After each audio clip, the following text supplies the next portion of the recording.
Wholesale खुद्राले अर्बौं लगानी गरेर किनिदिन्छन्, उसको एकैचोटिमा जान्छ।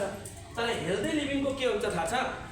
यहाँनिर कम्पनी रहेछ, यो कम्पनीको सम्बन्ध सिधै ग्राहकसँग हुने भएको हुनाले यदि यो कम्पनीले सामान क्वालिटीको उत्पादन गरेन भने यो ग्राहकले चट्टै क्यान्सल गरिदिन्छ। यहाँ यसको ब्रेक हुन्छ, ब्रेक हुने बाँकी नै सिधै ग्राहक र कम्पनीको बिचमा सम्बन्ध छ। अलिकति यो कम्पनीले हेराफेरी गरिदियो भने यो ग्राहक यहाँनिर भड्किहाल्छ, भड्किन्छ कि नै? अनि एक मात्रै भड्केर हुन्छ? उसले त 10 जनालाई बताउँछ।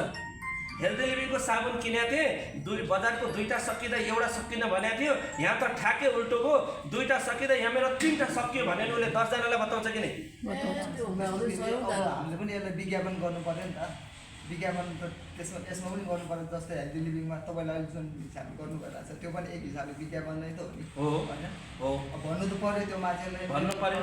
कोही हो त हो, तपाईँले भनेको प्रश्नमा मैले आइहालेँ। गोरी यहाँनिर विज्ञापन जुन छ नि साथीहरू, यहाँ चाहिँ यो कम्पनीले कसलाई प्रयोग गर्छ? राजेश हमाल, निरुद्ध सिंह, अमिताभ बच्चन।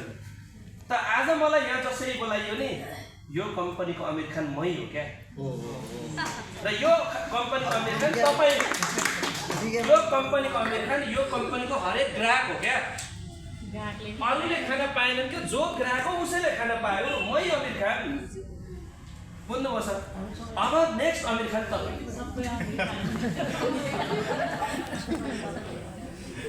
यहाँसम्म ठिक छ?